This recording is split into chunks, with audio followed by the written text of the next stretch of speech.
In the latest assassination attempt of the word tolerance, Neil deGrasse Tyson goes on Piers Morgan's show to talk about transgenderism and transgender athletes.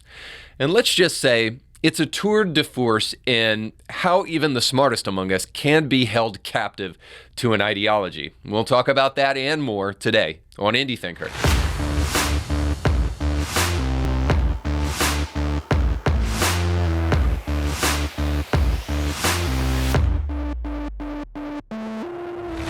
Today's show is sponsored by our friend over at Element Home Loans. Now, I know what you're thinking. Interest rates are going up, so I'm going to stay out of the market. Well, you can make a choice in a couple of different ways. You can continue to throw money down a hole as you rent a house that you'll never build equity in, or you can act now before interest rates go even higher, which, by the way, they're probably going to.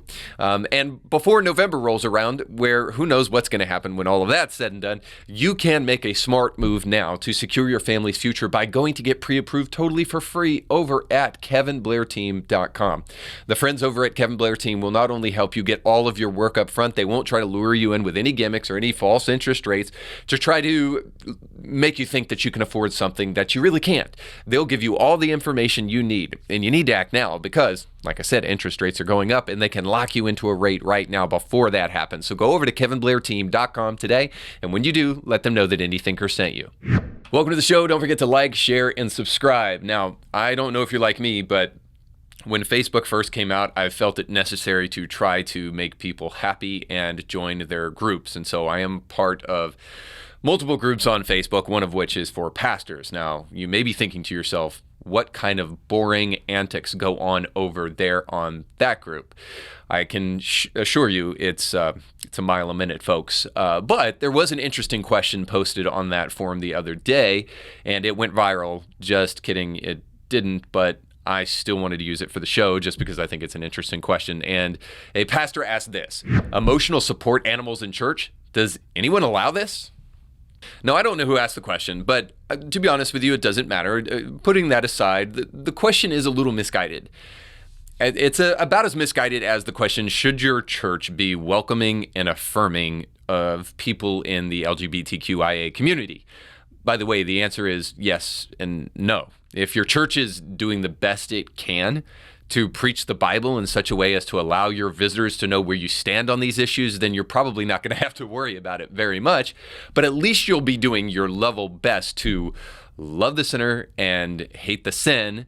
And you'll know very quickly whether or not the people who want to know if you're welcoming and affirming actually really care about the answer to that question, or if they're just looking to stir up controversy online. But the real reason this question is misguided is simply that Christians should already know the answer to it. We should already have an emotional support Holy Spirit that schools that sniveling little mongrel that you want to put in your lap any day of the week. And because we have the Holy Spirit, then therefore we should know clearly that all emotional support animals should be repented of as quickly as possible and left at home. Secondly, one of the major reasons emotional support pets are not just welcome in church, but are only for apostates begging to be excommunicated is this: like, people have allergies. People come to focus on the message, and a dog in church is a distraction. You are placing your emotional needs above a whole congregation of people. And that's just about the most modern American unchristian thing you could probably do.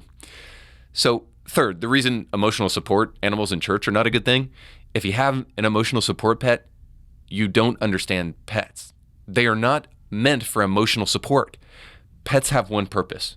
They are simply a tool to teach your small kids how to be responsible for others without risking the actual life of a human being.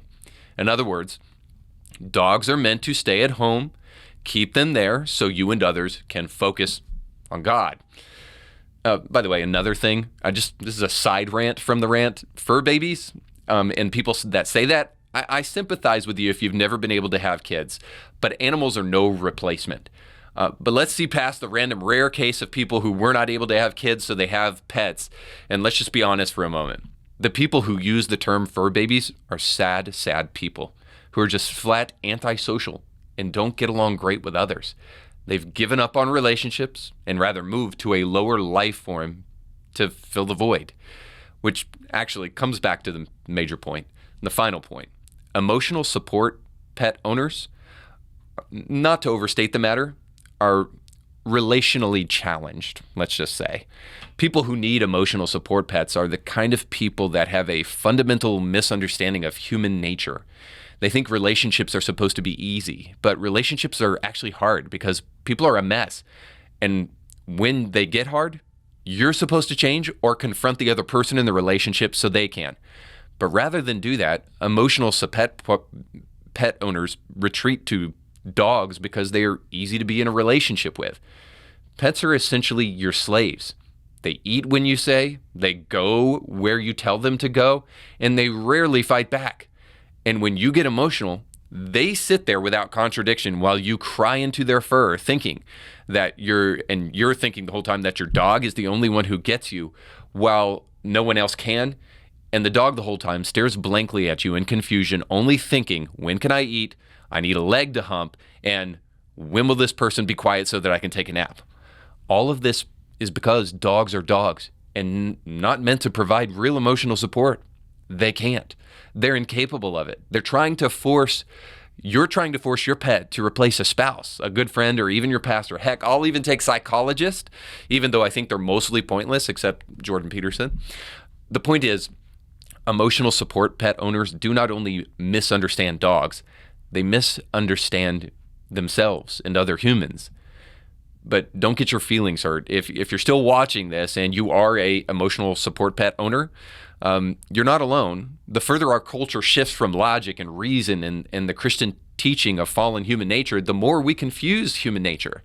And even some of the most brilliant people of our time are deeply confused about human nature and basic biology, as you'll see in today's top story.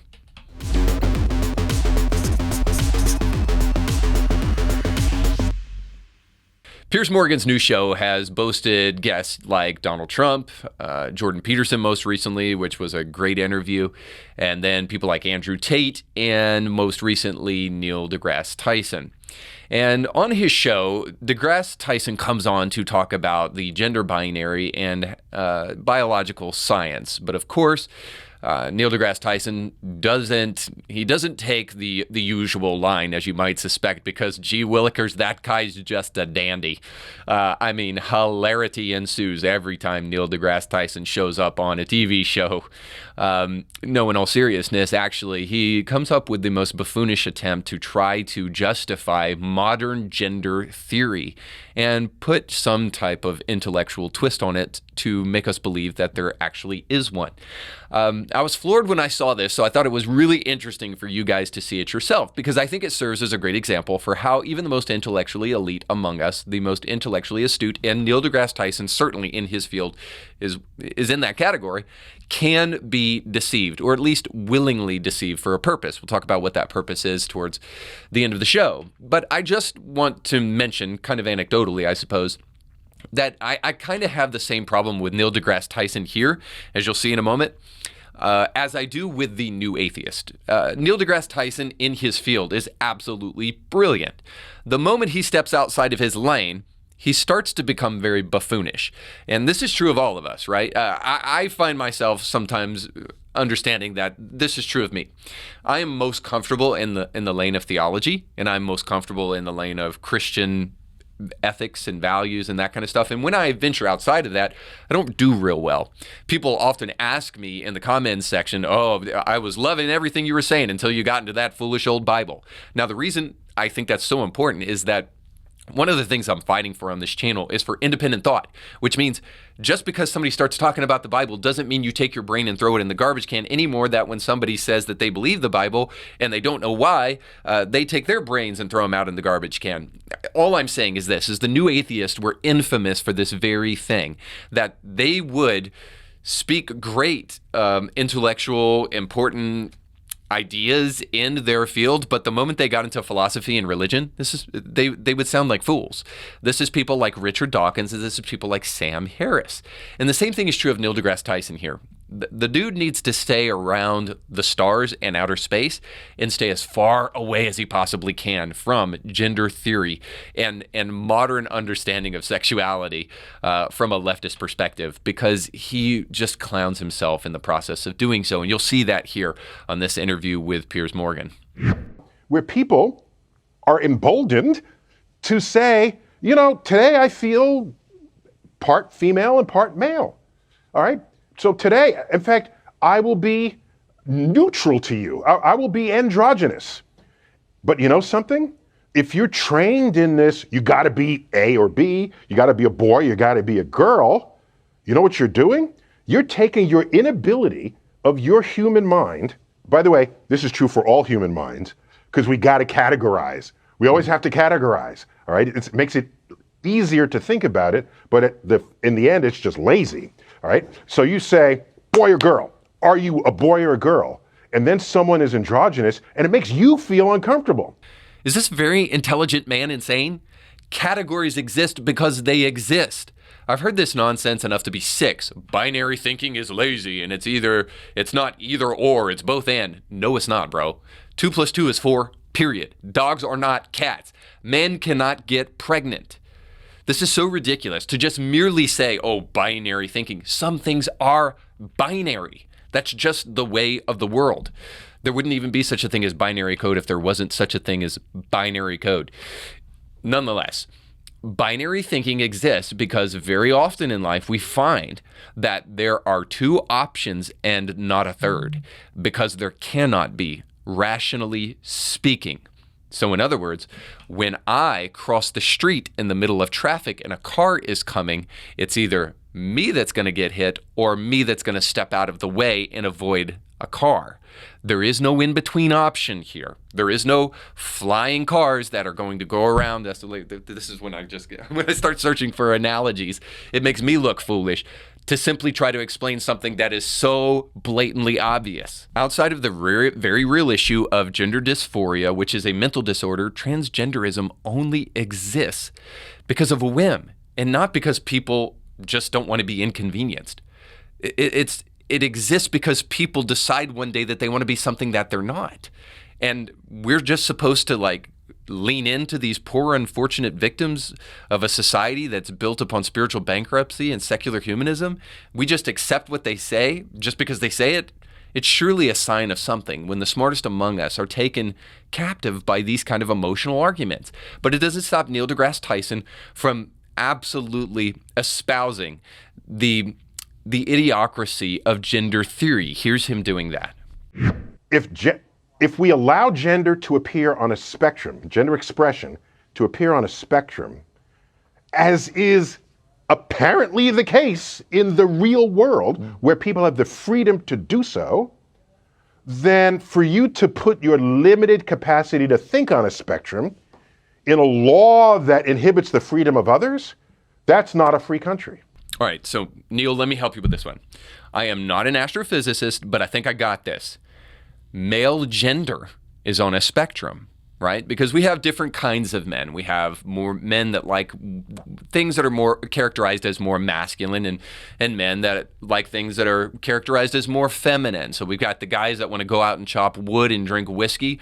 And then we have the guys that want to go to the art museum and are a little bit more effeminate in their mannerisms and maybe even truly do have a lower level of testosterone than other men may. Maybe not. So in that way, sure, men are on a spectrum in terms of their attitude toward things. And this is the same can be said about women. We have some women who are a little bit more tomboyish or whatnot, and women who are much more effeminate. But the biological category of male and female are not on a spectrum because biological sex is binary. Ever heard of gametes? Boys have a... Ever heard of a womb? You know, that thing that has the potential to grow and sustain a human life, something no man is born with? Girls have a... That's called a woman. You know, an adult human female. I know there's a lot of people today that are having real trouble defining what a woman is, but it really is just that simple. But here we have one of the most prominent intellectuals of our time espousing the idea that things should be difficult or you're just oversimplifying. I know there's more and more people today that have a little bit more trouble figuring out exactly what a woman is and answering that question. But it just doesn't change the fact that there is such a thing as a male and there is such a thing as a female, and that biological sex exists. Again, I want to go back to something because I feel like this is important to note, because modern gender ideology wants to purposefully obscure, we'll get to why, purposefully obscure the categories of male and female by suggesting they are on a spectrum. Instead of just saying men have attitudes that are on a spectrum and women have attitudes that are on a spectrum, nobody would disagree with this. But they want to conflate gender and biological sex intentionally because they want to try to undermine existing categories of things. Now, I said I'd get to it in just a moment, and I'm going to get to it here. The reason for this is because our society, by and large, has been captivated, whether they know it or not, by a Marxist ideology that wants to destroy all existing conditions. Now, this could be the neo-Marxist that doesn't even know that what they espouse is Marxism, or the pure Marxist who wants to create Marxist revolution. But fundamentally, Marxism is about destroying things, existing categories that include a hierarchy, especially, that might be used to place people in categories, let's say. They want to do this because the only way for Marxism, for communism, to truly integrate into a society is for all existing conditions to be destroyed. This is why Marx's favorite quote is from Faust, which is this: everything that exists deserves to perish. Marx would later kind of requote this in his work, The Communist Manifesto, where he would say, for communism to work, it is reliant upon the destruction of all existing conditions. Now, the one thing that comes to mind for me, of course, is this idea of defunding the police. Now, why would you defund the police? Every single person in the world, certainly in America, understands that that is a recipe for absolute disaster. That is a recipe for chaos and mayhem, especially in the midst of once-in-a-lifetime riot and looting, which is where the defund the police movement came in the midst of. Now, why would anybody want to do that? Why would Black Lives Matter come and espouse such an idea while also claiming that they are Marxist? And maybe even better yet, during an election cycle, why would the Democrats try to distance themselves as much as possible away from the defund the police movement? Because people can see directly through it as a recipe for disaster, but more than anything, as a recipe to try to destabilize society. One of the primary ways to destabilize society is by contradicting a staple of society, a staple of our understanding, a building block of any culture in any society. The attempt to try to obscure those things and make them seem more difficult than they actually are is nothing more than a dishonest attempt to try to destabilize a obvious reality for the sake of creating a new reality in its place. But not one based upon coherence, not one based upon reason, and certainly not one based upon any kind of spiritual truth that's been passed down throughout the ages. But it doesn't stop Neil deGrasse Tyson from continuing to walk down this primrose path to his own intellectual destruction. Here's more of the interview. You have trans women born with superior, powerful male biological bodies who are beginning to beat women with comfortable ease in many sports, and yet they were very unsuccessful comparatively when they competed against other biological males as they were before. So they set up a rule. I only wrestle people my weight. The transgenderism usually involves hormone readjustments, okay? Testosterone, estrogen. And so we can imagine a future of sports where you're not contesting men against women, you're contesting people in certain brackets of hormone levels. So when faced with the obvious problem of athletics, which is kind of the go-to, and unfortunately so, because there's many, many more things that you could put put in its place. But nonetheless, the go-to of athletics and why transgenderism creates a problem with athletics and competition is brought up here. And Neil deGrasse Tyson shows his ignorance a little bit on the subject because, I mean, he's being a little retrogressive, don't you think, with this hormone testing. This is something that was espoused by the IOC in 2012, and now they moved away from it because they don't believe that it's supporting transgenderism enough. Now testosterone is identified as estrogen by the IOC because you can identify as whatever you want. And the IOC, the International Olympic Commission, has said this, that each and every individual sport can kind of decide whatever they want to in terms of whether or not a transgender person even has to be tested for hormones. So the real problem here, Neil, is that when there's no scale, no objective facts that restrain decision-making, no binary thinking, anything goes. And the Babylon Bee looks more and more prophetic as we start to go down this path. And soon we will start recognizing motorcycles as bicycles. Yeah, I want fairness and equality for trans athletes, but there's a big but here, I think. I'm working my way up to that. So one possibility, like I said, I'm just making this up on the fly, is you have hormone categories. If that does not solve the problem, or to the extent that it doesn't, then you put in other rules that separate who's competing with whom. Like I said, we do this all the time. Right. And we've come full circle. We put in other rules since the hormone thing doesn't work, and the ridiculousness of suggesting that we should just rank people by weight class, and remembering the fact that bone structure and hormones that have been infused in your body through puberty and all of those things have permanent lasting effects in human physiology and biology, all things that Neil deGrasse Tyson can't objectively deny. And so we come full circle with the suggestion that that's when we look to other classifications. Oh, well, wait a second. I thought we create categories only out of convenience and out of personal discomfort. But here we find Neil deGrasse Tyson finally coming back, unfortunately, accidentally, to his senses. Just a wild idea here. So if we're going to come back to some kind of classification, since it can't be weight class and since it can't be testosterone, and all those things have been tried and it really doesn't level the playing field, maybe we just go back to saying this. Boys who were born boys compete with boys, and girls who were born girls compete with girls. So how does that sound as a classification? How does that sound as a rule for sports? I know those other rules seem just like mind blow, but perhaps it could work, since it has, until great brilliant minds like Neil deGrasse Tyson came along and tried to reinvent the wheel. So in closing, I just want to sum up by saying this. Neil, I've heard you discuss this topic more than once, and you still can't find a coherent way to square this hole. The reason for that is that you can't. I appreciate your desire for tolerance and respect, but see, that's the point, and that's where you're most wrong. Tolerance is not lying to people. Tolerance is not approving of self-destructive behavior to make yourself look accepting. That's called narcissism.